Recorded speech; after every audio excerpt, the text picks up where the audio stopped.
রাত 2টা, তাহাজ্জুদের সময় হয়েছে। উঠে পড়ো, যেন কেউ জানতে না পারে।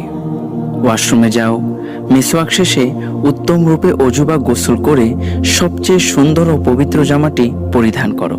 কাউকে দেখানোর জন্য না, একমাত্র তোমার রব আল্লাহর জন্য। চোখে সুরমা লাগাও, মাথার চুল আঁচড়াও ও হালাল সুগন্ধি লাগাও। নিজেকে উত্তম রূপে সাজাও। আজকের এই গোসল, এই সাজ আল্লাহর জন্য, শুধুই মহান সৃষ্টিকর্তার জন্য। জায়নামাজ বিছিয়ে ধীরে স্থিরভাবে 2 রাকাত নামাজ পড়ো। নামাজ শেষে সেজদায় লুটিয়ে চোখের পানি ছেড়ে মহান সেই রবকে ডাকো, যিনি তোমার প্রার্থনা শোনার জন্য, তোমার চোখের পানি দেখার জন্য প্রথম আসমানে নেমে এসেছেন। ধৈর্য ধারণ করে প্রশান্তি চিত্তে নামাজের মধ্যে তাকে ডাকতে থাকো। সেই রব তোমার দোয়া কবুল করবেন না তো আর কার দোয়া কবুল করবেন? তোমার ডাক শুনবেন না তো আর কার ডাক শুনবেন?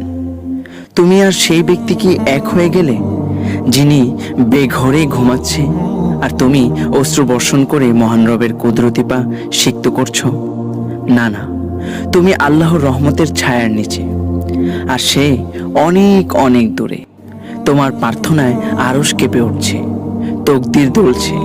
অবশেষে আল্লাহ তকদির পরিবর্তন করে বান্দার আরজি কবুল করেন।